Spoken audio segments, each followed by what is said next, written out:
महाराष्ट्राचं कुलदैवत छत्रपती शिवाजी महाराज,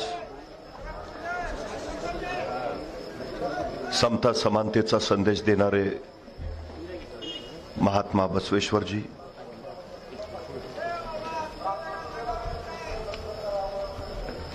हिंदू हृदय सम्राट शिवसेना प्रमुख वंदनीय बाळासाहेबजी ठाकरे, महाराष्ट्राचे कुटुंब प्रमुख तथा महाराष्ट्राचे माजी मुख्यमंत्री आदरणीय उद्धवसाहेब ठाकरे, धाराशिव लोकसभेचे 2024 चे महाविकास आघाडीचे उमेदवार ओमराजे निंबाळकर, त्यांना विजयी करण्यासाठी नव्हे तर महाराष्ट्रात सर्वाधिक मताधिक्य देऊन विजयी करण्यासाठी उपस्थित असलेले आपण सर्व,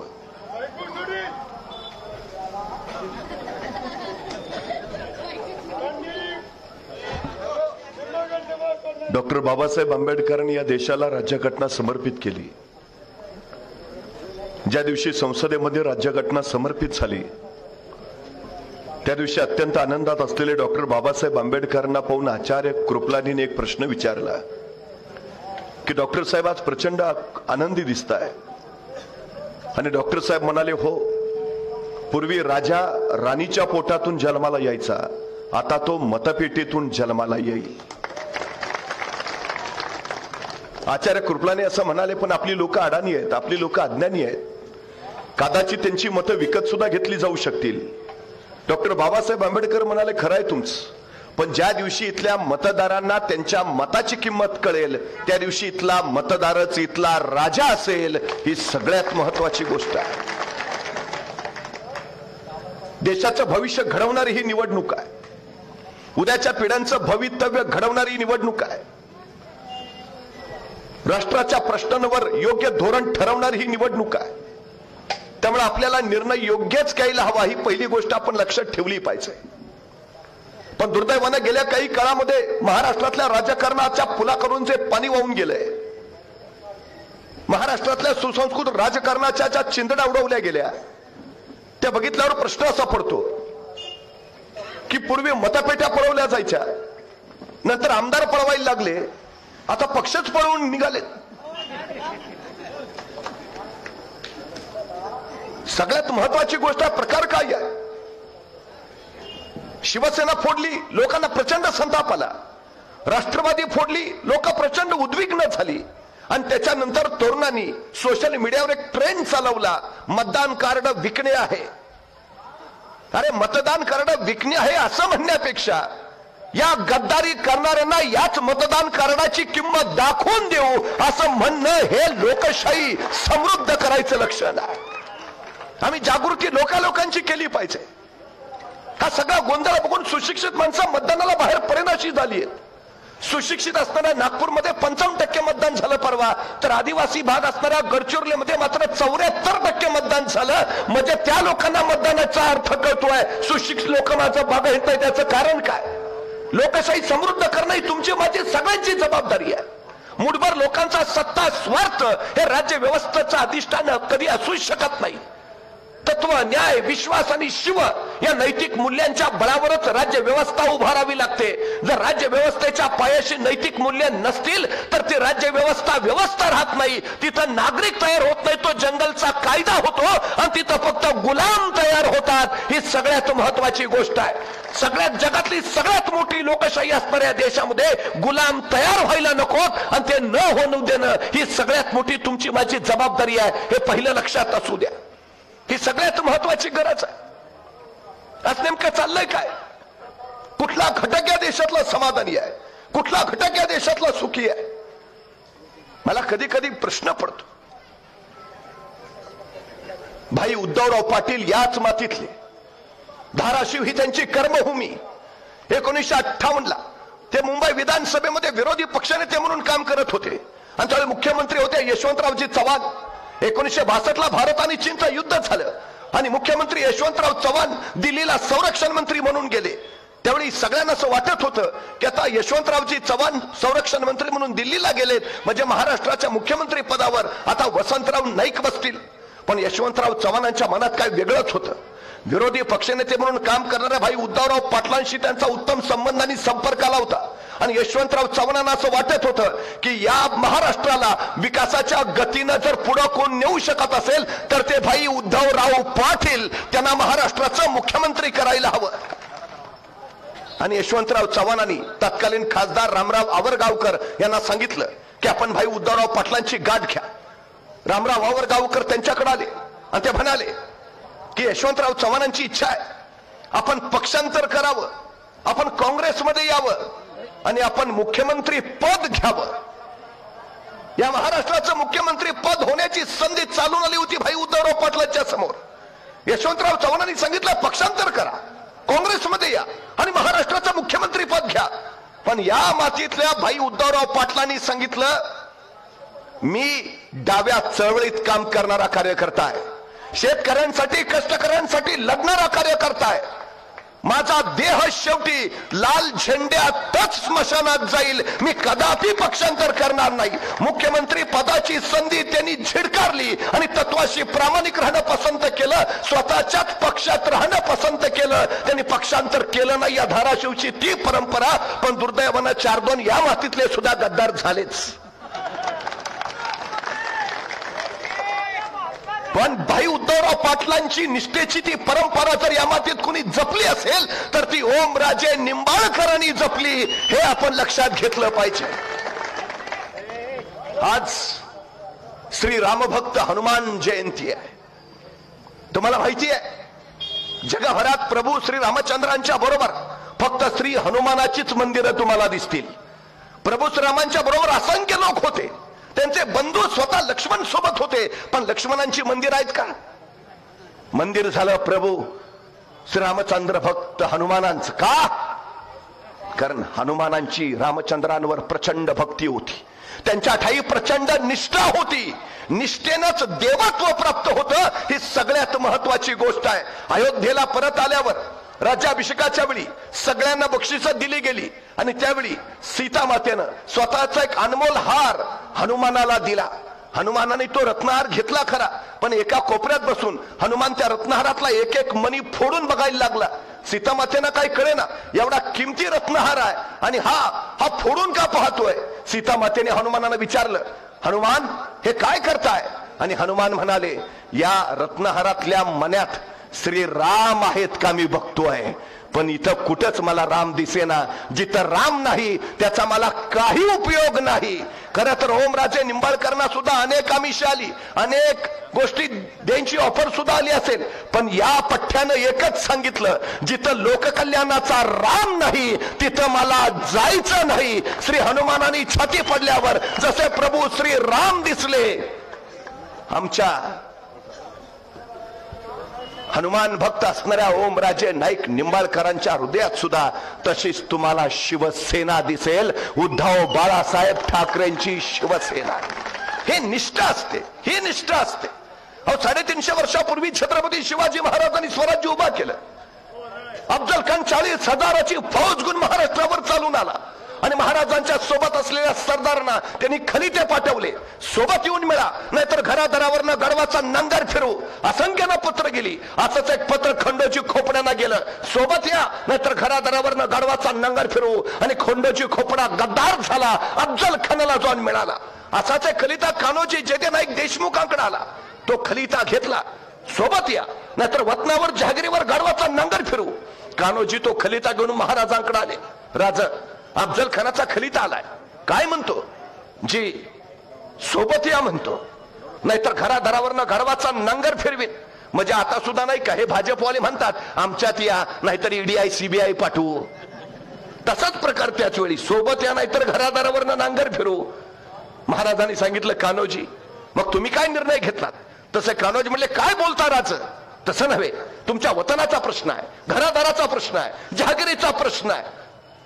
तसे ताडकन कान्होजी उठले, शेजारचं तांब्या भांड घेतलं आणि त्यातलं पाणी स्वतःच्या हातावर सोडत ते म्हणाले, राजा हे सोडलं पाणी वतनावर, हे सोडलं पाणी जहागिरीवर, हे सोडलं पाणी कुटुंबावर, हे सोडलं पाणी पोराबाळांवर. ह्यो कान्होजी जगल स्वराज्यासाठी आणि मरल स्वराज्यासाठी. राजा मैदानात ज्यावेळी तुम्हाला हाडं दिसतील, ज्या हाडातनं स्वराज्य स्वराज्य आणि शिवराय शिवराय ऐकू येईल, ती हाडं तुम्हाला या कान्होजी जेदे नाईक देशमुखाची असतील.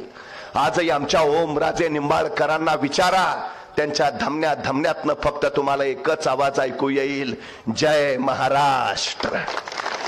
ही सगळ्यात मोठी निष्ठा आहे. निष्ठेनं राज्य उभा राहतात आणि स्वार्थानं फितुरीनं गद्दारीनं ती ढासळतात. हा सगळ्यात मोठा विश्वास आहे. आम्हाला उभा राहायचं आहे ते आता देशासाठी उभा राहायचं आहे. आम्हाला उभा राहायचं आहे ते महाराष्ट्र कल्याणासाठी उभा राहायचं आहे. हे पहिल्यांदा आपण लक्षात घ्या. डॉक्टर बाबासाहेब आंबेडकरांना कदाचित ही आताची परिस्थिती त्याच वेळी लक्षात आली असेल, म्हणून त्याच वेळी त्याचं म्हटले होते की भले जरी सगळे नेते विकले गेले तरी माझं संविधान सुरक्षित राहील, कारण माझं संविधान सर्वसामान्य माणसांच्या हातात आहे आणि माझा सर्वसामान्य माणसांवर विश्वास आहे. ही लोकसभेची निवडणूक नेत्यांची निवडणूक नाही, ही निवडणूक जनतेनं हातात घेतलेली निवडणूक आहे. ही सगळ्यात महत्वाची वस्तुस्थिती. त्यामुळे धाराशिव मधनं कुणी कुठेही महाराष्ट्रात जातो आणि कुणीतरी त्याला विचारलं धाराशिव मध्ये काय होईल, तो म्हणतो धाराशिव मध्ये ओमराजे निंबाळकर.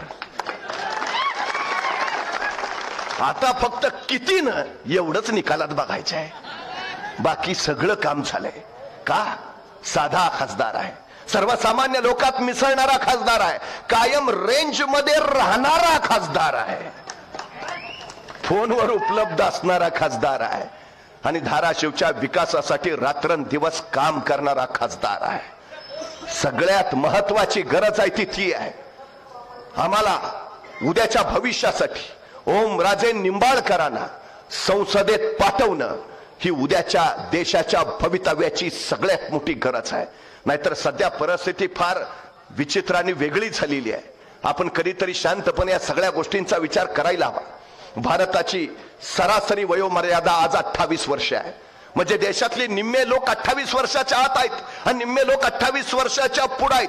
15 ते 18 या वयोगटामध्ये देशात 10 कोटी मुलं आहेत आणि 15 वर्षाच्या आत 36 कोटी मुलं आहेत. म्हणजे 46 कोटी मुलं फक्त 18 वर्षाच्या आत आहेत. ही 46 कोटी मुलं ठरवणार आहेत उद्या देशाचं भविष्य काय असेल. ही 46 कोटी मुलं ठरवणार आहेत उद्या देशाची अर्थव्यवस्था कशी असेल. ही 46 कोटी उद्या आमच्या देशाला महासत्ता बनवणार आहेत. पण हे उद्या सगळं बनवायचं असेल तर या मुलांकडे आमचं लक्ष आहे का? त्यांच्या शिक्षणाची व्यवस्था मी केली आहे का? शिकलेल्या मुलांना रोजगार आम्ही उपलब्ध करून दिलाय का? त्यांच्या बुद्धी संपदेचा मनुष्य संपदेचा देशासाठी योग्य वापर होतो आहे का?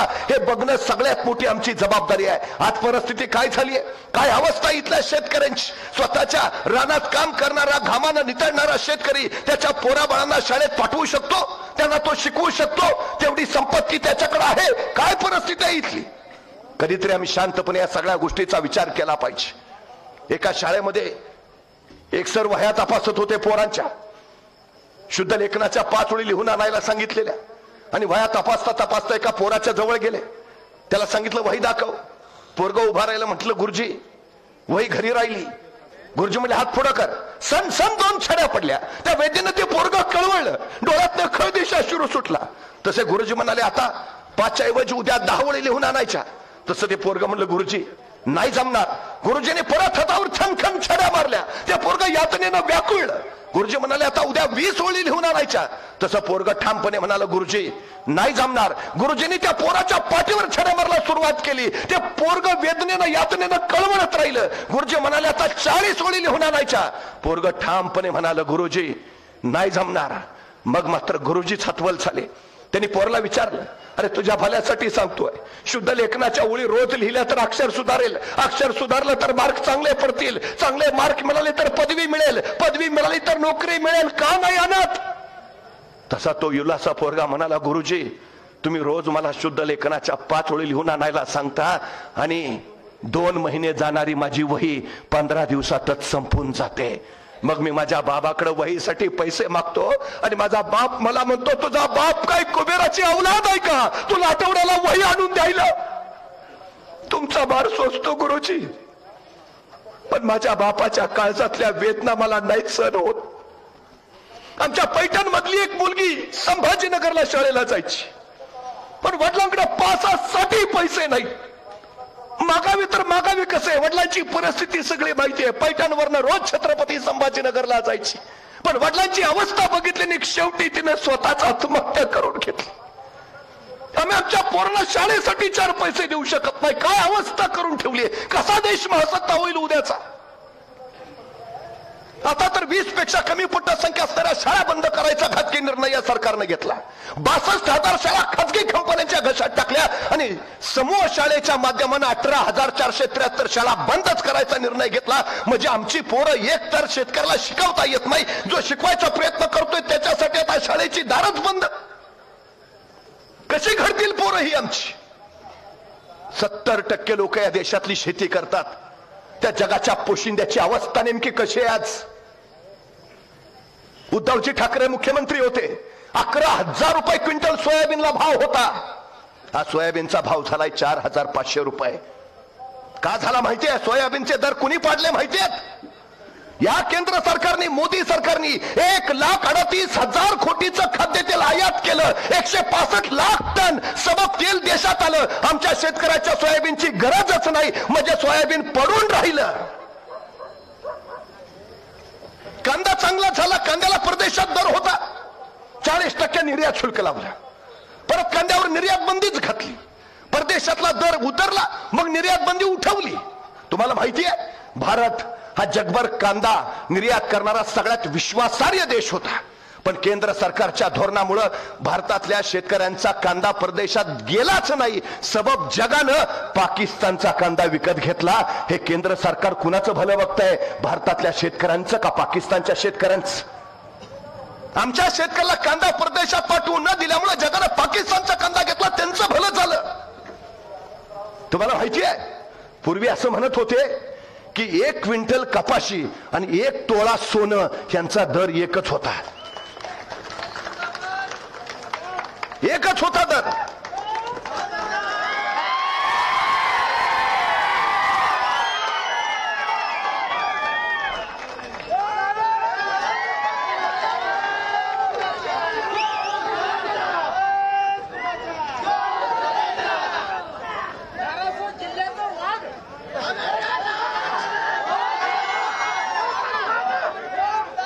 एक तोळा सोनं आणि 1 क्विंटल कपाशी यांचा दर एकच होता.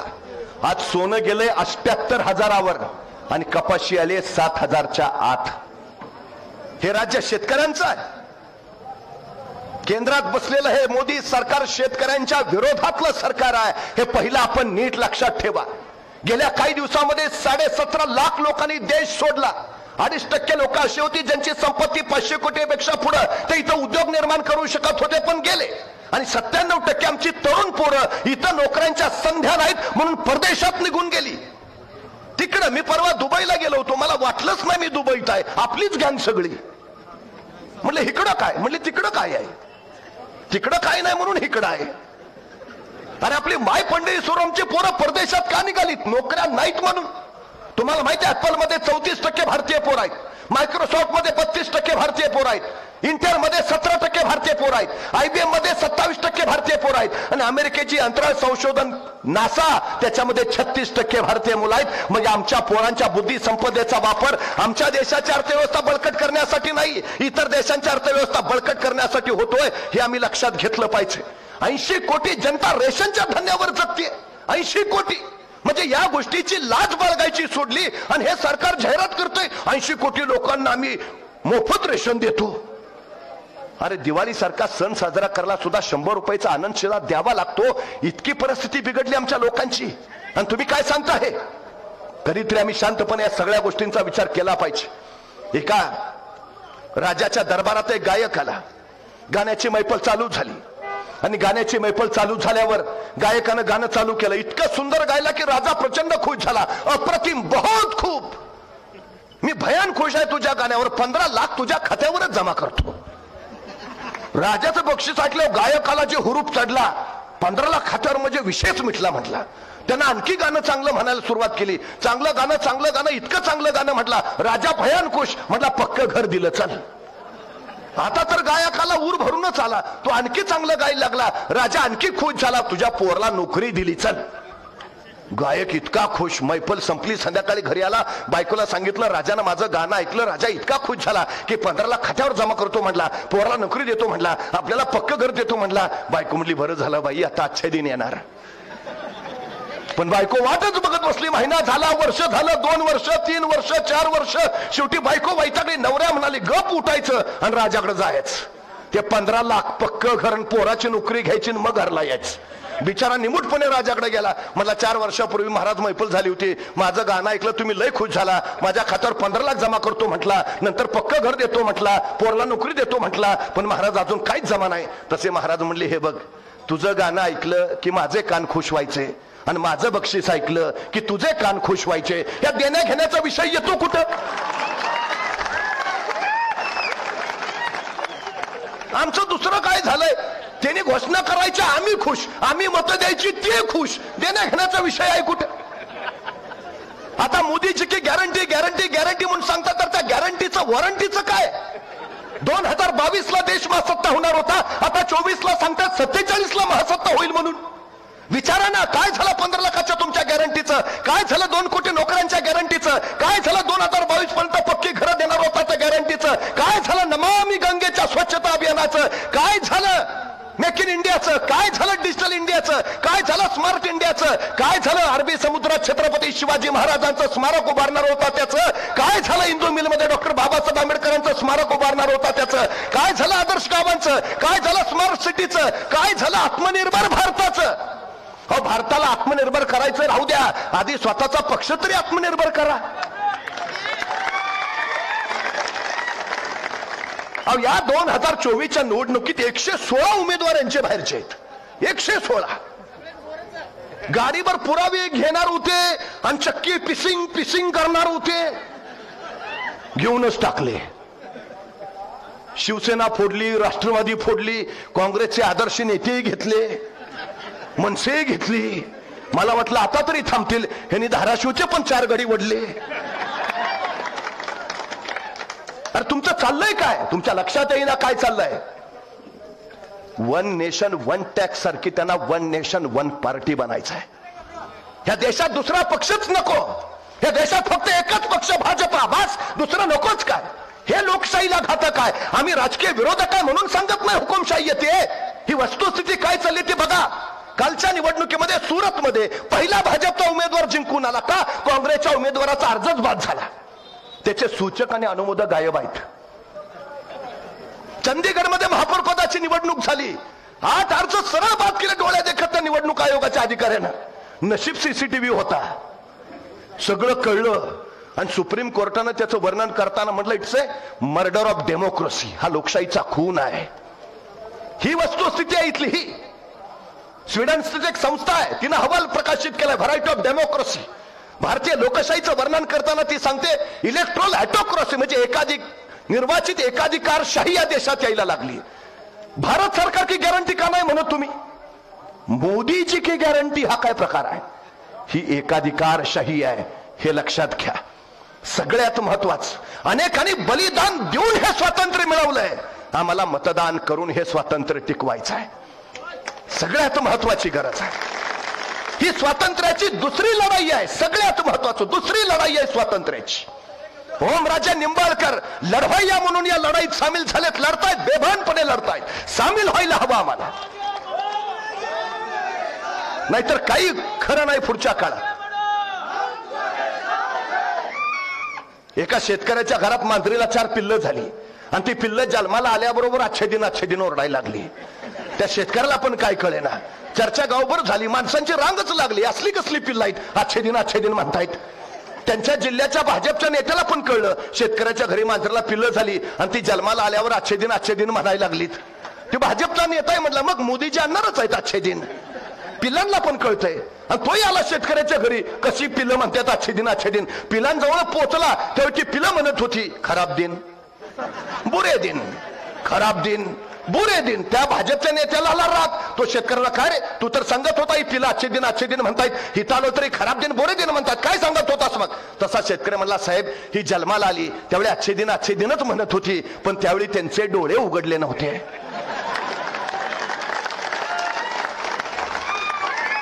अरे गेल्या 10 वर्षाचा कारभार बघून आमचे डोळे उघडलेत का? उघडायला हवेत तर लोकशाही वाचेल.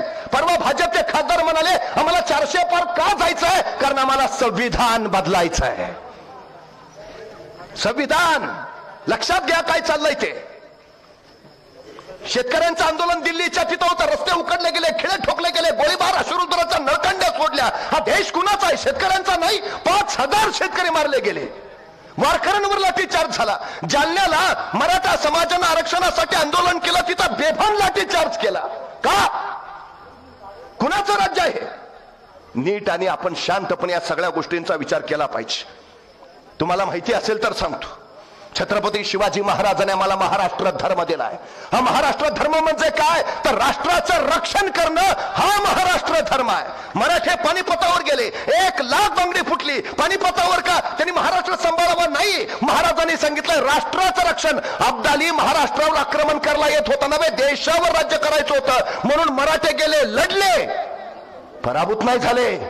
मराठ्यांच्या त्या पराक्रमामुळं या देशावर परत कुठलाही परकीय आक्रमक आला नाही. याच्या उलट अवघ्या 10 वर्षात महाजी शिंदेनी दिल्लीच्या तख्तावर भगवा फडकवला आणि 35 वर्ष दिल्लीच्या तख्तावर शिवरायांचा भगवा फडकत राहिला. हा महाराष्ट्र धर्म आहे. दिल्लीचे तख्त राखितो महाराष्ट्र माझा, आता राखितो नाही तख्तावरी बैसतो महाराष्ट्र माझा. या भूमिकेनंच आम्हाला जावं लागेल. सेनापती बापट असे म्हटले होते की महाराष्ट्र मेला तर राष्ट्र मेले, मराठ्या विना राष्ट्र गाडानं चाले, खरा वीर वैरी पराधीनतेचा महाराष्ट्र आधार या भारताचा. महाराष्ट्राचा आधार आहे म्हणून महाराष्ट्रानं आज उभा राहिलाच हवं. उद्धवजी ठाकरेंच्या खांद्याला खांदा लावून उभा राहिलाच हवं. ही सगळ्यात आणि सगळ्यात महत्वाची गरज आहे. 150 वर्ष इथं इंग्रजांनी राज्य केलं, त्याच्या आधी मोगलांचं राज्य होतं, पण इंग्रजांनी असं नाही सांगितलं की आम्ही मोगलांकडनं हिंदुस्थान जिंकून घेतला. त्यांनी असं नाही लिहिलं आम्ही गुजरातांकडनं हिंदुस्थान जिंकून घेतला. त्यांनी असं नाही म्हटलं आम्ही तामिळींकडनं हिंदुस्थान जिंकून घेतला. त्यांनी असं लिहिलं आम्ही मराठ्यांकडनं हिंदुस्थान जिंकून घेतला. देशाच्या रक्षणाची जबाबदारी आपल्यावर आहे, महाराष्ट्रावर आहे. त्यामुळे उभा राहावं लागेल, उभा राहावंच लागेल. नाहीतर उद्याची पिढी आपल्याला विचारेल देश लुटला जात होता त्यावेळी तुम्ही काय करत होता. महाराष्ट्रातले उद्योग गुजरातला पळवले जात होते, आमच्या तरुणांचा रोजगार तिकडे नेला जात होता, तुम्ही काय करत होता. हुकुमशाही आणली जात होती, तुम्ही काय करत होता. संविधान बदललं जात होतं, तुम्ही काय करत होता. शेतकरी आत्महत्या करत होते, तुम्ही काय करत होता. आम्हाला अभिमानानं सांगता आलं पाहिजे बाळा असं काही होणार नाही, कारण आम्ही ओमराजे निंबाळकरांच्या खांद्याला खांदा लावून लढत होतो आम्ही. हा महाराष्ट्र आहे, आपण महाराष्ट्र म्हणून उभा राहिलं पाहिजे. देशाचं रक्षण करायची, लोकशाहीचं रक्षण करायची, संविधानाचं रक्षण करायची जबाबदारी आमच्यावर आहे. यांचे डाव चालू होतात. आता महात्मा बसवेश्वरांनी आम्हाला समतेचा समानतेचा संदेश दिला, पण पूर्वी एक शोध लागला, दगडावर दगड घासला की ठिणग्या उडतात आणि मग आग लागते. आगीचा शोध असा लागला. आता त्यांना नवा शोध लागलाय, जातीवर जात घासली, धर्मावर धर्म घासला की ठिणग्या उडतात आणि आग पेटते आणि मग त्या आगीवर आपल्याला आपल्या सत्तेची पोळी भाजून घेता येते.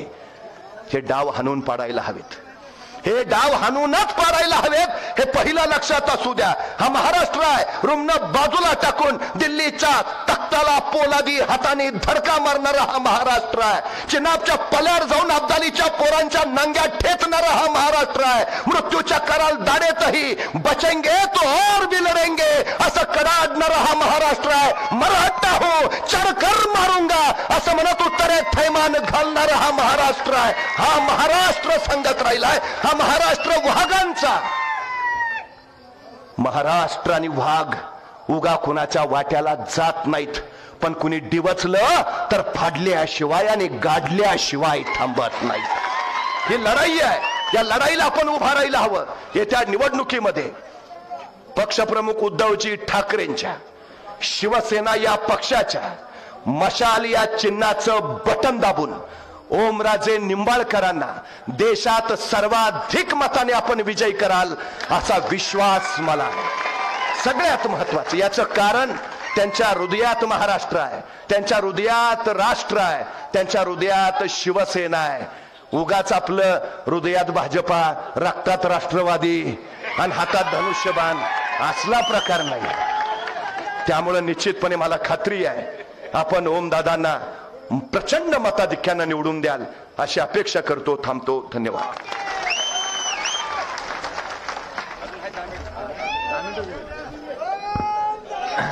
अरे दमकाडा आता सगळीजण। नितीनजी बानगुडे पाटील साहेब आपले उपनेते आणि व्यासपीठावरील उपस्थित असलेल्या सगळ्या मान्यवरांची क्षमा मागतो आणि आदरणीय व्यासपीठ असा आपल्या सर्वांचा उल्लेख करतो आणि समोर उपस्थित असलेले सर्व खुद्दार जनता। पाटील साहेब येताना मी तुमचं भाषण ऐकत होतो आणि भाषण ऐकत असताना तुम्ही एका मुलीची शेतकऱ्याची व्यथा सांगत होता की फीस भरायला पैसे नाही म्हणून आत्महत्या केली, शिकता येत नाही म्हणून। ही जशी घटना आहे तशीच आपल्या या शहरातली, उस्मानाबाद शहरातली, धाराशिव शहरातली एक घटना आहे। एका मराठा समाजाच्या शेतकऱ्यानं दिवसभर डी फार्मसी कॉलेजच्या 3-4 चक्रा मारून स्वतःच्या मुलीला घेऊन जेव्हा असं लक्षात आलं की ह्या लेकीची फीस काय आपण भरू शकत नाही म्हणून त्या मुलीच्या वडिलांनं रात्री येऊन आत्महत्या केली। मला दुर्दैव या गोष्टीचं वाटतंय की त्याच जिल्ह्यामध्ये, त्या जिल्ह्याचा विकास म्हणून 40 वर्ष मिळवणारे हे पाटील कुटुंब, ह्याच पाटील कुटुंबाच्या आता माझ्या समोर उमेदवार आलेल्या अर्चनाताई पाटील साहेब, आमच्या शेतकऱ्याच्या घरच्याकडं 2 पळ्या सुद्धा नाही तो मंगळसूत्राच्या सोन्याच्या, 2 पळ्या नाहीत। त्या सुद्धा पळ्या पेरणीच्या टायमाला कुठल्या तरी सावकाराकडे गहाण ठेवून ती शेतकरी पेरणीसाठी पैसे आणतंय। आणि ज्याने 40 वर्ष या जिल्ह्याचं नेतृत्व केलं त्यांच्या सुनेकडं, माझ्या विरोधात उभा असलेल्या अर्चनाताईकडं 350 तोळ्यापेक्षा जास्त सोनं आहे। कुणाचा विकास झालाय नेमका? कुणाचा झालाय? तुम्ही ठरवा आता, तुम्ही ठरवा। ओमराजे संपर्कात आहे का सगळ्याच्या?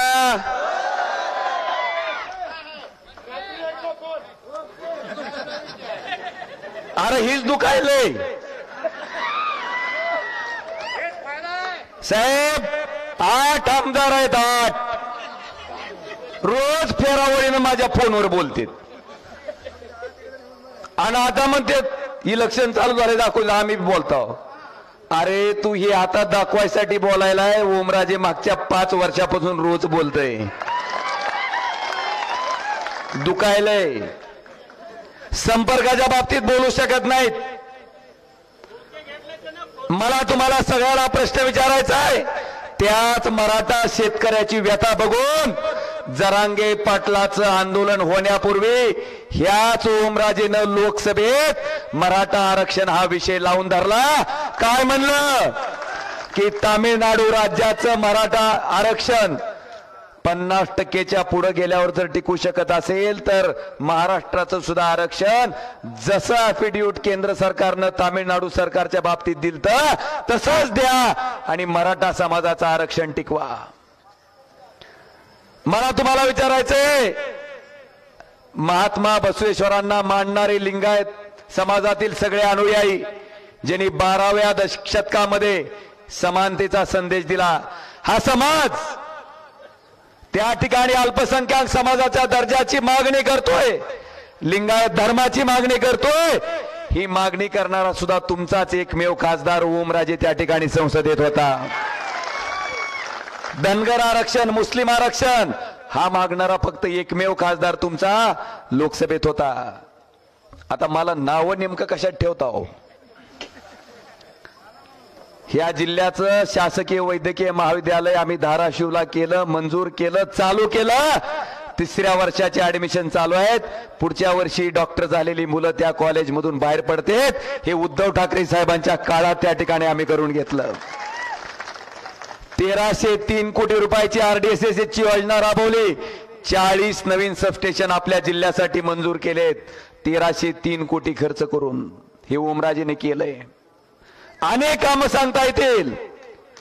अरे जी शेतकऱ्याची गाय आजारी पडल्यावर त्याच्याकडे डॉक्टर पाठवत असेल, तुमच्या भवितव्यावर परिणाम करणाऱ्या केंद्र सरकारच्या आणि राज्य सरकारच्या योजनेवर ओमराजेचं दुर्लक्ष होईल का? साहेब मला इथल्या ठगावर बोलायचे हो. ह्या रवी सरांनी उद्धव ठाकरेची ओळख करून दिली. उद्धव ठाकरेंनी त्याला 3 वेळेस आमदार केलं. तुम्ही 7-7 रुपये दिले आणि हे रवी सर बरोबर गद्दारी केली आणि ठाकरे साहेबाबरोबर गद्दारी केली. 50 खोके घेऊन तिकडं पालतं पडलंय आणि मला म्हणतोय ओमराजे ठग आहे. अरे ठग जर असतो तर तुझ्यासारखा भारतीय जनता पार्टीच्या वॉशिंग मशीन मध्ये धुवून स्वच्छ व्हायला तिकडं पालता पडलो असतो. इमानदार आहे, संघर्ष माझ्या रक्तात आहे. तसला डॉक्टर पाटील गार करून आलोय मी. कोणी कुठं जरी गेलं तरी ओमराजे निष्ठेशी तडजोड करणार नाही. डॉक्टर पाटलाचा राणा पाटील 40 वर्ष ज्या पवार साहेबांनी मंत्री केलं त्याला एका रात्रीत सोडून गद्दारी करून भारतीय जनता पार्टीत गेला.